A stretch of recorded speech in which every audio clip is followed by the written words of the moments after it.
When film fans learn that you're in a sci-fi movie, there's a bit of tingle of excitement. I wonder, when you get approached to do it, do you sort of have to think it through a lot, because considering the films you've done before in the genre? I always do the same thing, which is I read the script and I think, is this a story I'd like to be part of?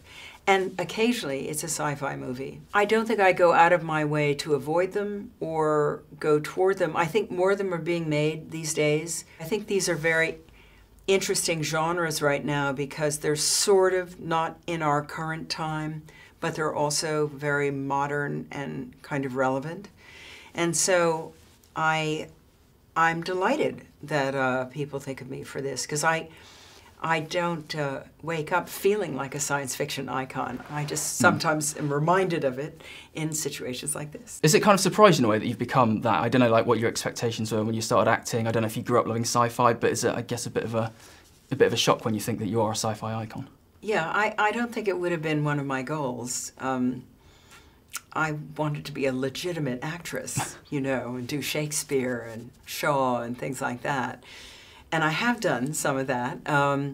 I guess, to me, you know, when I first came across Alien, I wasn't very interested in it until Ridley showed me all the pictures of the planet and the space jockey and the eggs, which the eggs, when Giger first designed them, had little baby faces. So they were like this. And I remember thinking, I've never seen anything like this in a movie. I don't see how you can put this in a movie, and I wanted to see how that was done. It was not my intention to stay in movies. In fact, I ran back to theater as soon as Alien was finished. It was always my intention to stay in theater. And oddly, now I prefer film. Avatar as well, how close are you to kind of going back to work with James Cameron? We were supposed to be doing it now, but in fact it was pushed to the fall, I think. And then we'll be doing 2, 3, and 4 sort of simultaneously, which will be interesting. How's James Cameron sort of been in the years that you've known him? Has he mellowed a bit? He had a reputation, I think, or just from an outsider's perspective, he had a reputation of being, you know, very demanding. I don't know if he seems differently now. He's kind of, he's different people. Off the set, he's probably, I would consider him a really dear friend.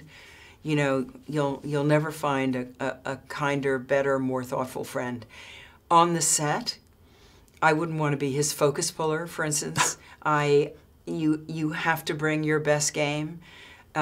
He's harder on himself than he is on anybody else, but you've got to step up. You've got to be ready, because he doesn't mince words on the set. He wants to get it done. It's not that he's cruel or anything, but he's tough.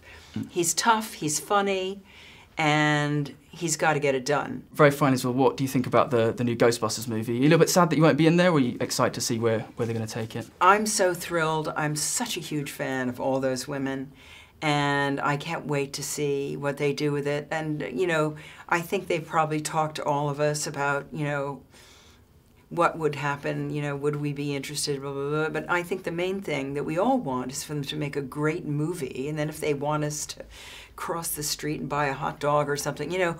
I offered, when I met the director, I met him at the Saturday Night Live reunion, he said, you know, we'd love to have you in it, and I said, well, only if I can play Slimer. And he said he didn't think that would work out, so we'll see.